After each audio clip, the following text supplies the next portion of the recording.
Hello friends, welcome to Kalyani சுலகம். இன்றைக்கி இந்த வீடியோவில் மீன் குழம்பு தாங்க வச்சு காட்ட போகிறேன்.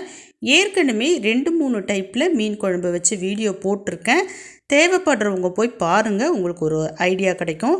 இப்போ நம்ம செய்ய ஸ்டார்ட் பண்ணலாம். ஸ்டவ் ஆன் பண்ணி சட்டி வச்சுக்கலாம். அதில் 4 ஸ்பூன் அளவுக்கு நல்லெண்ணெய் சேர்த்துக்கலாம்.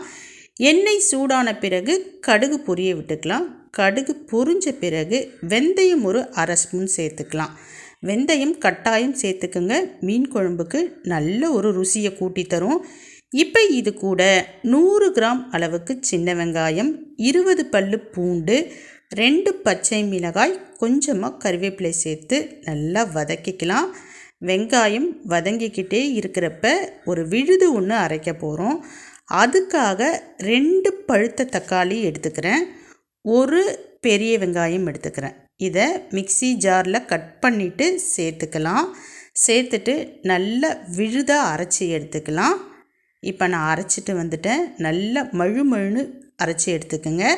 இப்போ வெங்காயம் வதங்கிடுச்சான்னு செக் பண்ணிக்கலாம். கண்டிப்பாக நல்லா வதங்கின பிறகு தான் இந்த தக்காளி விழுதை சேர்க்கணும். இப்போ வெங்காயம் நல்லா வதங்கிடுச்சு. அரைச்சி வச்சுருக்கிற வெங்காயம் தக்காளி விழுதை சேர்த்துக்கலாம். சேர்த்துட்டு ஒரு 2 நிமிஷத்துக்கு கைவிடாமல் கலரிக்கிட்டே இருக்கலாம். இப்படி கலர்றப்ப அதில் இருக்கக்கூடிய எண்ணெய் தனியாக பிரிஞ்சு வரணும். ஒருவேளை எண்ணெய் பிரிஞ்சு வரலைன்னா ஒரு 2 நிமிஷத்துக்கு அப்படியே விட்டுடுங்க, தன்னால் எண்ணெய் பிரிஞ்சு வந்துடும். இப்போ பாருங்கள், நல்லா வெங்காயம் தக்காளி வதங்கிடுச்சு, எண்ணெயும் தனியாக பிரிஞ்சு வந்திருக்கு. இப்போ குழம்புக்கு தேவையான அளவு காரம் சேர்த்துக்கலாம். அதாவது குழம்பு மிளகாய்த்தூள் சேர்த்துக்கலாம். அவங்க காரத்துக்கேற்ப குழம்பு மிளகாய்த்தூள் சேர்த்துக்கங்க.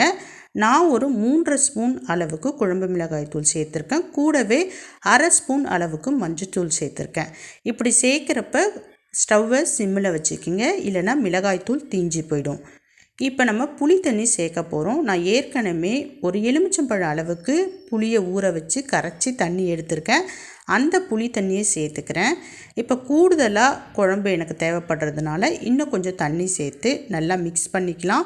இப்போ குழம்புக்கு தேவையான அளவு உப்பு சேர்த்து நல்லா கலக்கிக்குங்க. இப்போ டேஸ்ட் பண்ணி பார்த்துக்குங்க, உப்பு காரம்லாம் கரெக்டாக இருக்கா அப்படின்ட்டு.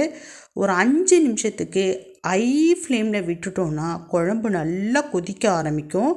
இப்போ குழம்பு நல்லா கொதிக்குது பாருங்கள், எவ்வளோ தண்ணியாக இருக்குது குழம்பு. ஆனால் ஒரு 5 நிமிஷத்துலேயே குழம்பு நல்லா கொதித்து திக்காகிடும்.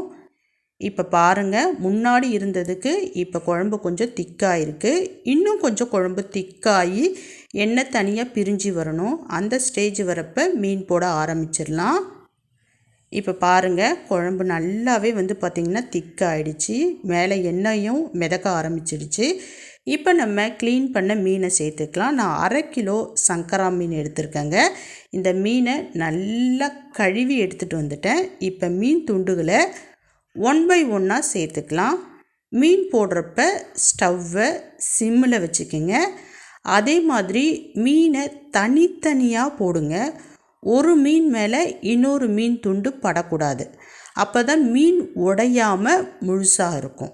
மீன் பாருங்கள், தனித்தனியாக போட்ட இடத்துலையே போட்டுறாதீங்க, தனித்தனியாக போடுங்க. இப்போ மீன் துண்டுகளை நான் சேர்த்துக்கிட்டு இருக்கேன். உங்களுக்கு காட்டணும் அப்படின்றதுக்காக தான் தனித்தனியாக கொஞ்சம் பொறுமையாக காமிச்சிக்கிட்டு இருக்கேன் நான். ஏன்னா மீன் ஒன்று மேலே ஒன்று போடுறப்ப மீன் துண்டுகள் உடையிறதுக்கு வாய்ப்பு இருக்குது. அதே மாதிரி கண்டிப்பாக ஸ்டவ்வை சிம்மில் வச்சுக்கிங்க.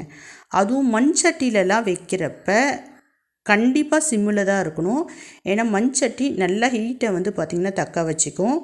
இப்போ மீன் எல்லாத்தையும் போட்டாச்சு. கூடவே கொத்தமல்லி தழைகளையும் சேர்த்துக்குங்க. கொத்தமல்லி தழைகளை சேர்த்த பிறகு ஒரு 2 நிமிஷத்துலேயே குழம்பு கொதிக்க ஆரம்பிக்கும், முட்டையாக கட்ட ஆரம்பிக்கும். அந்த ஸ்டேஜில் ஸ்டவ்வை ஆஃப் பண்ணிவிடுங்க. ஏன்னா நான் சட்டியில் தான் வைக்கிறேன். ஆஃப் பண்ண பிறகும் லைட்டாக கொதிக்கிது பாருங்கள். இப்போ நான் கீழே இறக்கி வச்சுட்டேன். சூப்பரான சங்கரா மீன் குழம்பு ரெடி ஆகிடுச்சு.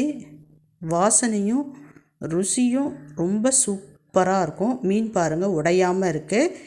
இதே மாதிரி நீங்களும் வச்சிங்கன்னா மீன் குழம்பு ரொம்ப ருசியாக இருக்கும். மண் சட்டியில் வைக்கிறப்ப இன்னும் ரொம்ப ருசியாக இருக்கும். மீன் குழம்பை காலையில் வச்சிங்கன்னா நைட்டு சாப்பிடுங்க, நைட்டு வச்சிங்கன்னா மறுநாள் காலையில் சாப்பிட்டு பாருங்களேன். ரொம்ப சூப்பராக இருக்கும். நான் சொன்ன மாதிரியே செஞ்சு பாருங்கள். என்னுடைய ரெசிபீஸ்லாம் பிடிச்சிருக்குன்னா என்னோடய சேனலை மறக்காமல் சப்ஸ்கிரைப் பண்ணிக்கோங்க. கூடவே இருக்கக்கூடிய பெல் ஐக்கானை ப்ரெஸ் பண்ணி அதில் ஆல் ஆப்ஷனை கிளிக் பண்ணிக்கோங்க. பாய்.